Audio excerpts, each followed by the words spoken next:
maadada iron mugga jirka iyo khataraheeda. Waa maxay maadada iron ee jirka?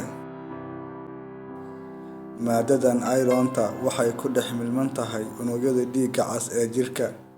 Heerkeeda ama mugga dadka waaweyn waxay u dhaxaysaa 3 ilaa 5 garaam, halka 5% iron-ta jirka laga helo murqaha.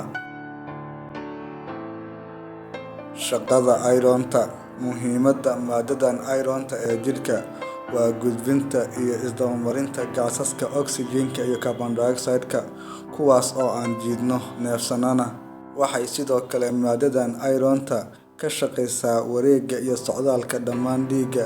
Waxay sidoo kale muhiim u tahay maskaxda iyo gaarsiinta walxo yaryar ee ay maskaxdu u baahan tahay. Ilaha laga helo iron-ta. Ilaha ugu muhiimsan ee laga helo maadadan iron-ta waa xubnaha ugu muhiimsan jirka sida wadnaha, beerka, iyo kelyaha. Cuntooyinka kale ee laga helo waa khudradda caleenta ah, dhammaan haruuryada, tufaaxa, iyo kalluunka. Mugga aad u baahan tahay maalintii.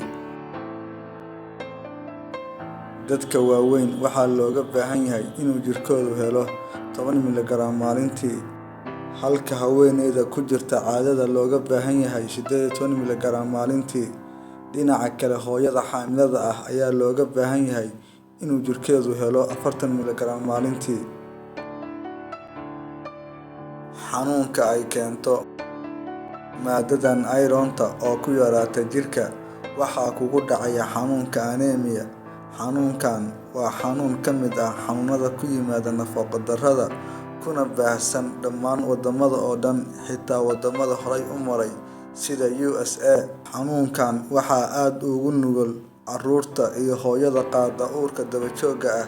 Waxaa maadadan iron-ta oo ku yar jirkaaga laga dhaxlaa koritaan la'aan iyo xanuuno kale.